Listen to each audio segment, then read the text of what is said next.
Student good morning बच्चों। हमने chapter 10 पढ़ा, उसमें पढ़ा आपने वर्षा ऋतु। वर्षा ऋतु किसने लिखी है? नम्रता प्रसाद खरे ने। किसने लिखी है? नम्रता प्रसाद खरे ने। और इस कविता में वर्षा ऋतु का बहुत मनोहारी चित्रण किया गया है। इसमें जो वर्षा की छोटी छोटी बूंदें उनका आगमन होता है, तो उनके आगमन से क्या होता है? प्रकृति में अनेक प्रकार के परिवर्तन दिखाई देने लगते हैं और हमारे जीवन में आनंद भर जाता है। रिमझिम सी बूंदें जग में आंगन में आई, अपने लघु उज्ज्वल तन में कितनी सुंदरता लाई। जब रिमझिम सी बूंदें हमारे इस संसार के आंगन में आती है तो हमारे जीवन में एक उज्ज्वलता लाती है और हमारा जीवन सुंदर हो जाता है। मेघों ने गरज गरज कर मादक संगीत सुनाया, इस हरी भरी संध्या ने हमको उन्मत्त बनाया। और जो हमारे मेघ हैं यानी कि बादल हैं, वो गरज गरज कर क्या करते हैं? संगीत सुनाते हैं। ऐसा लगता है मानो वो संगीत सुना रहे हों। और उनकी जो हरी भरी संध्या है वह उन्मत्त बनाती है। सूखी सरिताओं ने फिर सुंदर नवजीवन पाया, लघु लहर लहर पर देखो सौंदर्य नाचने आया। और जो नदियाँ सूख गई है, सरिता यानी नदियाँ, जो नदियाँ सूख गई है उनका जो जीवन है वो वापस से नया हो गया, यानी उनका जीवन वापस से नया हो गया, यानी कि वो वापस से पानी से भर गई और उनकी लहरें लहराने लगी और मोर नाचने लगे।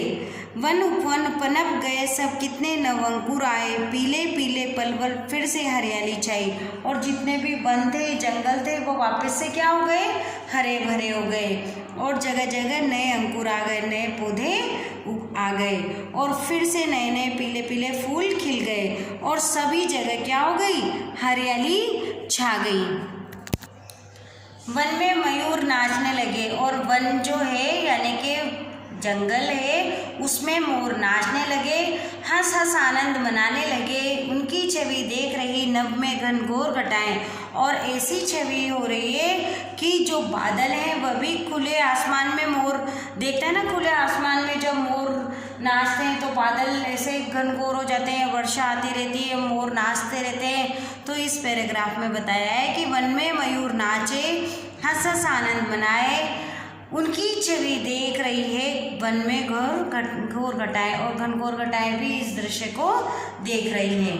प्रतिपल हम नाचे खेले, जग जीवन मधुर बनाए। और हमेशा हमें नाचना चाहिए, खेलना चाहिए और इस जीवन को मधुर यानी सुंदर बनाना चाहिए और अपने छोटे से घर में सुख का संसार बनाएं और अपना जो घर है छोटा सा उसको सुखी संसार बनाएं। अब हमने इसके शब्दार्थ भी समझे थे, हमारे मानक शब्द भी हो गए थे कल की वीडियो में। और अगर नहीं समझ में आए तो आज एक बार फिर मैं बता देती हूँ आपको।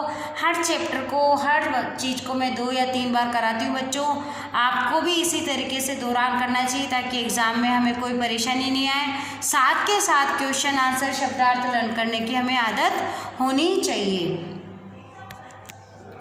जग यानी संसार, लघु यानी छोटा, उज्ज्वल यानी सफ़ेद, तन यानी शरीर, मेघ यानी बादल, मादक यानी मस्ती भरा, उन्मत्त यानी मस्ती में पागल, सरिता यानी नदी, सौंदर्य यानी सुंदरता, वन यानी जंगल, नव यानी नए, पल्लव यानी पत्ते, मयूर यानी मोर, नभ यानी आकाश, मधुर यानी मीठा। अब आप देखिए इसके क्वेश्चन आंसर समझेंगे हम। आज हम क्वेश्चन आंसर ध्यान से समझ रहे हैं बच्चों, फिर इसके क्वेश्चन आंसर लिखेंगे और आप भी इनके क्वेश्चन आंसर स्वयं भी लिख सकते हैं क्योंकि अब आप बड़े हो गए। क्वेश्चन आप बुक में से देखेंगे जो कि पेज नंबर 73 पर दिए हुआ है। आंसर मैं आपको समझा रही हूँ, बुक में से भी आप लिख सकते हैं और अपने मन से भी बनाकर लिख सकते हैं। जग के आंगन में क्या आई? जग के आंगन में क्या थी? जग के आंगन में रिमझिम बूंदें आई। मादक संगीत किसने सुनाया? मादक संगीत किसने सुनाया? मादक संगीत गरज गरज कर बादलों ने सुनाया। सूखी नदियाँ ने फिर से नवजीवन कैसा पाया? और जो नदियाँ हैं जो सूख गई है उन्होंने बारिश की बूंदों से वापस वह नदियाँ भर गई है और उनमें लहरें उमड़ने लगी है, तो सूखी नदियाँ ने वापस से वर्षा जल आने से अपना नया जीवन पाया है। वन उपवन में क्या दृश्य दिखाई दिया?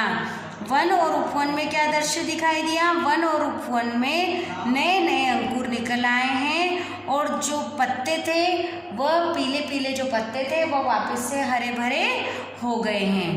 प्रकृति को देखकर हमें क्या करना चाहिए? हमें उस प्रकृति को देखकर अपने जीवन को मधुर बनाना चाहिए, हर्षपूर्ण बनाना चाहिए और आनंदमय बनाना चाहिए।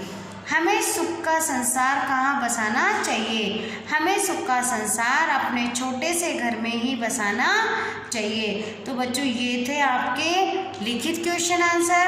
अब आपने काव्यांश पढ़ा, उसके क्वेश्चन आंसर आप कर सकते हैं, उसे बुक में ही टिक लगा लेना।